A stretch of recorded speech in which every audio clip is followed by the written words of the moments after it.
আসসালামু আলাইকুম, আশা করি প্রিয় শিক্ষার্থীরা সকলেই ভালো আছেন। আজকে আমরা ক্যালকুলাস 2 চ্যাপ্টার 12 এর একটা গুরুত্বপূর্ণ एग्जांपल সমাধান করব।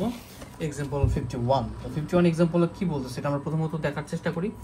বলছে যদি vector f of x y z এবং সমীকরণ দেওয়া আছে এখানে x plus 2y plus az I vector plus bx minus 3y minus z j vector plus 4x plus cy plus 2z কে একক ভেক্টর যদি অঘূর্ণনীয় মান হয় তবে abc এর মান নির্ণয় করো।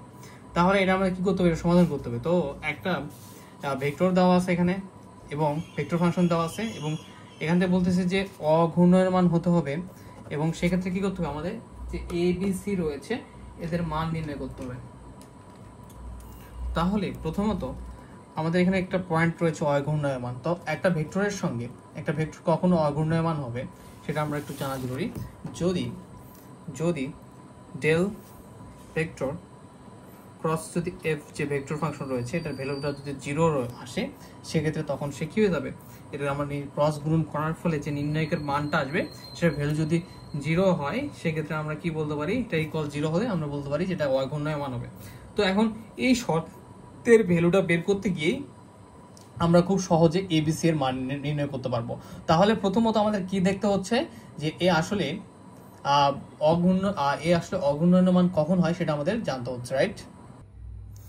তো প্রথমত আমরা এটার সমাধানের ক্ষেত্রে যে ব্যাপারগুলো খেয়াল রাখবো, তো প্রথমত যে দেওয়া আছে যে যদি যে আমাদের ভেক্টর ফাংশনটা দেওয়া আছে x y z equal x plus 2y plus az i একক vector plus bx plus minus 3y, তোমার একটা প্রশ্নই দেওয়া আছে মাইনাস 3y মাইনাস জেড যে একক vector plus 4x plus cy plus 2z কে ভেক্টর ঘূর্ণায়মান হয়, যদি অঘূর্ণায়মান হয়, যদি এই ভেক্টরটি যদি কি হয় অঘূর্ণায়মান হয় তবে আমরা কি পাবো, বলতো?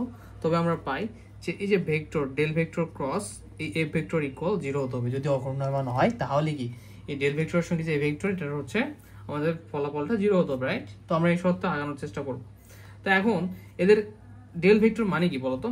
ডেল ভেক্টর মানে হচ্ছে, একটু যদি এখানে দেখার চেষ্টা করি, ডেল মূলত কি, del by del x i একক vector del by del y যে একক vector plus del by del z কে একক ভেক্টর, এটার ভ্যালু হচ্ছে এইটা, রাইট? তো এটার সঙ্গে ক্রস এফ এর ভ্যালু, যখন আমরা এফ এর ভ্যালুতে দেখো তোমার রয়েছে এখানে একটা মান রয়েছে এজেড আই একক ভেক্টর, এখানে ভ্যালু রয়েছে জে একক ভেক্টর, এখানে ভ্যালু রয়েছে কে একক ভেক্টর। তাহলে এই তিনটা এই ডেল ভেক্টরের মান এবং এফ ভেক্টরের ভ্যালুটাকে যদি আমরা ক্রস করতে যাই তাহলে এখানে কমন যে ব্যাপারটা হচ্ছে যে আমাদের আই একক ভেক্টর জে একক ভেক্টর এবং কে একক ভেক্টর, রাইট? এটাকে আমরা কি ক্রস গুণন করতে হবে। ক্রস গুণন করা মানে হচ্ছে যে একক ভেক্টরগুলো দুইটা ভেক্টর সেটাকে প্রথমে নিতে হবে এবং ডেল রয়েছে প্রথমে, ডেলের হচ্ছে আই একক ভেক্টরের সঙ্গে কি রয়েছে ডেল ডেল এক্স, জে এর সঙ্গে ডেল ডেল ওয়াই এবং জে কে এর সঙ্গে কে একক ভেক্টরের সঙ্গে ডেল ডেল জেড। তাহলে আমরা এই মানগুলো নিব ডেল অপারেটরে। তাহলে এখানে হচ্ছে প্রথমে আমাদের ডেল ডেল এক্স, এখানে হচ্ছে ডেল ডেল ওয়াই, এখানে হচ্ছে ডেল ডেল জেড, রাইট? এখন আমাদের এফ যে ভেক্টর রয়েছে এই ভেক্টরের জন্য, এখন আমাদের এফ ভেক্টর যেটা রয়েছে এই ভেক্টরের ক্ষেত্রে দেখো আই একক ভেক্টরের সঙ্গে রয়েছে এই ভ্যালুটা, তোমরা বই থেকে সুন্দর করে দেখে নিবা। আমি দ্রুত লিখলাম, খাতায় দেখে দ্রুত লিখে শেষ করে দিলাম। যে একক ভেক্টর যে বান্দা রয়েছে সেটা এখানে বসবে এবং কে একক ভেক্টরের সঙ্গে যে রয়েছে সেখানে বসবে। তাহলে আই একক ভেক্টরের সঙ্গে রয়েছে কি x plus 2y plus az এবং জে একক ভেক্টরের সঙ্গে কে রয়েছে এখানে bx মাইনাস 3y। এই টাইপের যে কোনো প্রশ্ন আসুক তোমরা সেম ভাবে কিন্তু সমাধান করবা, ঠিক আছে? এবং হচ্ছে কে একক ভেক্টরের সঙ্গে রয়েছে কি 4x plus cy plus 2z, ঠিক আছে? এই ইকুয়াল হচ্ছে 0। তো তোমাদের এইরকম অন্য প্রশ্ন আসতে পারে যে অঘূর্ণায়মান হয়, তোমাদের সমীকরণ চেঞ্জ করে দিচ্ছে, সেক্ষেত্রে তোমাদের কি করতে হবে, সে সেম ভাবে তোমরা কাজগুলো করবা। এখন নির্ণায়কের মান কিভাবে বের করি, আমরা প্রথম কলাম প্রথম সারি বাদ দিয়ে আমরা কি করবো, এখানে যে কর্নারে যে ভ্যালুটা রয়েছে আই একক ভেক্টর নিয়ে আমরা নির্ণায়কের মানটা বের করব। তো নির্ণায়কের মান বের করার ক্ষেত্রে কোন দিকে ফোকাস রাখতে হবে, প্রথম কলাম প্রথম সারি। তোমরা নির্ণায়কের মান আই হচ্ছে সকলে বের করে জানো, এখানে তোমাদের আই একক ভেক্টরটা নিতে হচ্ছে, নেওয়ার পরে এখান থেকে গেল আই একক ভেক্টর। এখন কি হতো, প্রথম দেখো আই একক ভেক্টর নিয়ে কাজ করতেছি, এই সারি কলামের কাজ নাই। এখন কি হতো, উপর থেকে নিচে গুণ করতে হবে, ডেল ডেল ওয়াই এর সঙ্গে কে গুণ অবস্থায় রয়েছে, এখান থেকে গুণ করে যদি 4x plus CY plus 2z, ঠিক আছে। এরপর কি এই দেখো এটা নাই, এইটুকু নাই আমাদের, এরপর নিচে মাইনাস দিয়ে আবার নিচ থেকে উপরে গুণ মাইনাস, তাহলে এখানে কি del del Z bx minus 3y minus z গেল।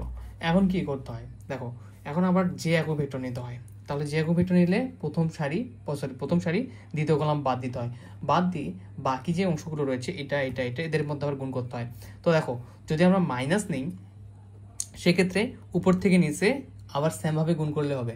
যদি আমরা এটাকে প্লাস করি, প্লাস নিয়ে যদি, সেক্ষেত্রে কি করতে হবে, এই যে নিচ থেকে উপরে গুণ করতে হবে, তারপর উপর থেকে নিচে। তো তোমরা দুইভাবেই করতে পারো নির্ণয়ের মান নির্ণয়, ঠিক আছে।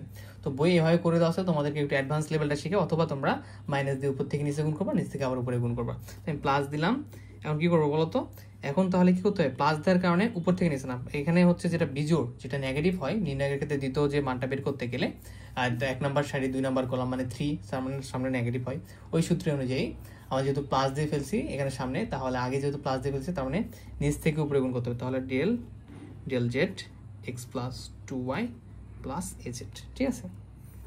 এরপর কি আছে দেখো, এরপর মাইনাস দিতে হবে, এই নিচ থেকে উপরে শেষ, এখন মাইনাস দিয়ে উপর থেকে নিচে গুণ করতে হবে। দেখো ব্যাপারটা দেখো, মাইনাস ডেল ডেল এক্স, এই উপর থেকে নিচে এতটুকু নাই, এতটুকু আমাদের ফাংশন কাজ করবে না, এই যে ডেল ডেল এক্স এর সঙ্গে এই ক্রস গুণন কোণাকাটি, তো ডেল ডেল এক্স এর সঙ্গে 4x plus CY plus 2z, এই তো।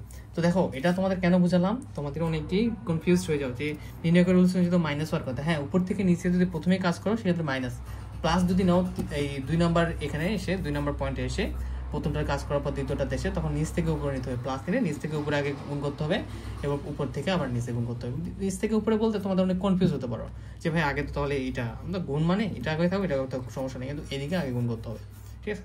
এখন আবার কি দেখো, কে একক ভেক্টর নেব, কে একক ভেক্টর 3 নাম্বার এসে কি হবে, 1 নম্বর সারি 3 নম্বর কলাম 3 আর 1 4 মানে পজিটিভ আমাদের নরমাল যে গুণ সেটাই করতে হবে, এটাকে প্লাস আর এটাকে এক্সট্রা করে প্লাস বানিয়ে নিতে হবে না, কারণ সূত্রে এ প্লাস হবে।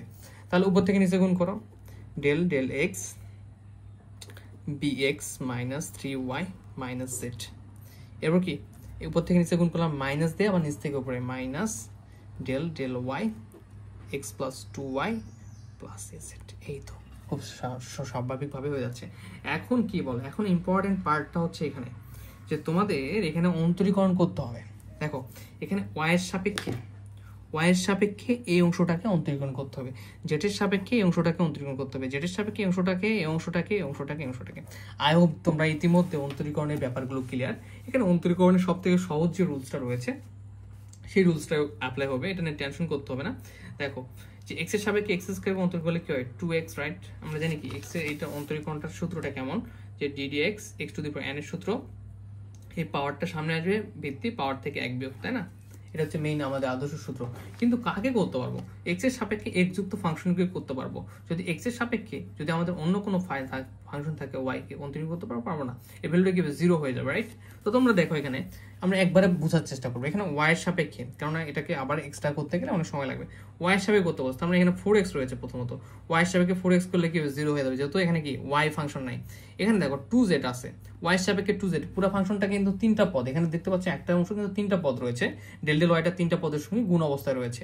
তো 2z কে যদি ওয়াই এর সাপেক্ষে গুণ করা হয় তাহলে কি হয়ে যাবে, 2z কে ওয়াই এর সাপেক্ষে গুণ করলে এটাও 0 হয়ে যাবে, যেহেতু ওয়াই এর সাপেক্ষে z অন্তরীকরণ করা যাবে না, ওয়াই এর সাপেক্ষে ওয়াই যুক্ত ফাংশনকে অন্তরীকরণ করতে হবে। এখানে দেখো এখানে আছে del del CY, del by del Y CY, তার মানে ওয়াই এর সাপেক্ষে CY কে আমরা গুণ করতে অন্তরীকরণ করতে পারবো। তো করলে কেমন হয় দেখা যাক, দেখো ডেল ডেল ওয়াই CY, তো দেখো এখানে ধ্রুবক রয়েছে c, সামনে নাও, তাহলে ওয়াই এর সাপেক্ষে ওয়াই কে অন্তরীকরণ করলে এখানে পাওয়ার 1, তো পাওয়ার 1টা সামনে আসবে ভিত্তি ওয়াই পাওয়ার থেকে 1 বিয়োগ, তাহলে c ইনটু ওয়াই উপরে 1 মাইনাস 1 মানে 0, c into y to the power 1 0 মানে হচ্ছে 1, তার মানে শুধু c পাবো। তাহলে দেখো এটা অনেকেই জানো যাদের বেসিক ক্লিয়ার নেই তাদের শুধু একটু দেখাচ্ছি। তাহলে ওয়াই এর সাপেক্ষে আমরা এই অংশটাকে গুণ করার অন্তরীকরণ করার ফলে প্রথম অংশটার জন্য 0 পাবো, যেহেতু সেম চলক না, তৃতীয় অংশটা 0 পাবো, আর এখানে অন্তরীকরণ করার ফলে আমরা শুধু c পাবো। ওয়াই এর সাপেক্ষে ওয়াই কে অন্তরীকরণ করলে 1 হয়ে যায়, যেহেতু পাওয়ার এখানে 1, আমরা অন্তরীকরণের যে সূত্র রয়েছে চলকটাকে ধ্রুবকটাকে সামনে রেখে শুধু ওয়াই কে ওয়াই এর সাপেক্ষে অন্তরীকরণ করলে 1 হয়, সো c শুধু পাবো। সেম ভাবে এখানে কি পাবো, জেড এর সাপেক্ষে bx, এখানে জেড চলক আছে নাই, তার মানে এটা 0, এখানে কি মাইনাস 3y, এখানে জেড চলক আছে নাই, তার মানে এখানেও কি হবে জেড এর সাপেক্ষে 0, এখানে কি দেখো তো মাইনাস জেড। তো জেডের সাপেক্ষে আমরা জেডকে যদি অন্তরীকরণ করি তাহলে কি হবে দেখো, আমি এখানেই দেখাই তোমাদের সুবিধার্থে।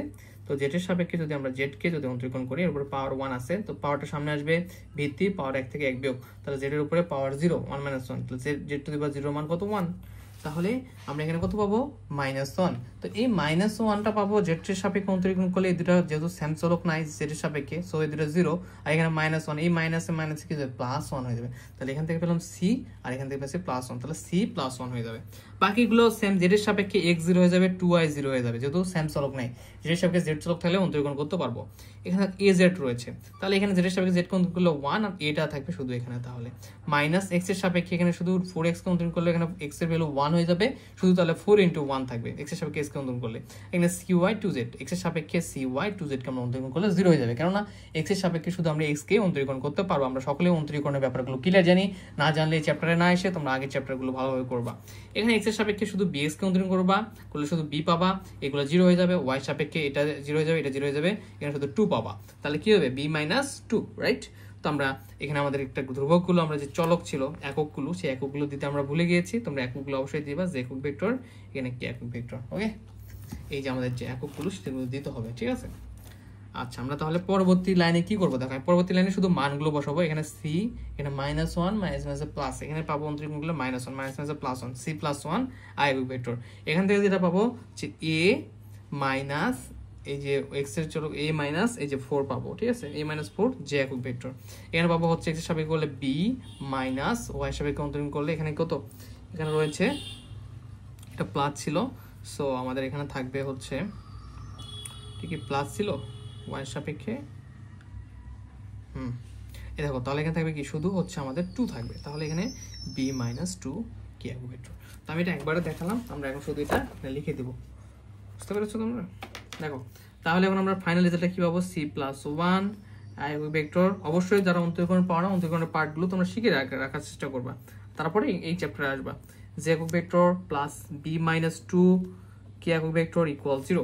তাহলে এখন দেখো ভ্যালুটা কিভাবে বের হবে, এটা ইকুয়াল 0, এটা ইকুয়াল 0, তিনটা একক ভেক্টর আলাদা আলাদা রয়েছে, আমরা তিনটা আলাদা করে নিতে পারবো। i একক ভেক্টরের জন্য c +1 ইকুয়াল 0 নিতে পারবো, a - 4 এর জন্য আমরা আলাদা করে 0 নিতে পারবো, b - 2 এর জন্য আমরা আলাদা করে 0 নিতে পারবো। তাহলে দেখো এখান থেকে আমরা কি পাবো, c এর মান কত পাবো, c এর মান +1টা যদি পড়ে যায়, এই দেখো c +1 a - 4 b - 2, অবশ্য অন্তরীকরণ প্রয়োগ করলে আমাদের এটা আসবে। c ইকুয়াল, তাহলে +1 টাকে পার করো -1, a ইকুয়াল এখানে -4 টাকে পার করো +4, b ইকুয়াল এখানে -2 টাকে পার করো, তাহলে b ইকুয়াল 2 +2, ঠিক আছে। তাহলে আমরা abc এর মান পেয়ে গেলাম, ওকে, abc এর মান, অতএব a এর মান হচ্ছে কত, আচ্ছা ঠিক আছে, এখানে লিখতে হবে না, তো আমরা অতএব a equal 4, b equal 2, c equal -1। তো এই তো আমাদের এটা হয়ে গেল অ্যান্সার। আই হোপ সকলে বুঝতে পেরেছো, এবং হোম টিউটর 55 থেকে আমি সোহান ছিলাম। নেক্সট ক্লাসে আমরা পরবর্তী যে এক্সাম্পলগুলো রয়েছে চ্যাপ্টার 12 সেগুলো সলভ করবো ইনশাআল্লাহ। আসসালামু আলাইকুম।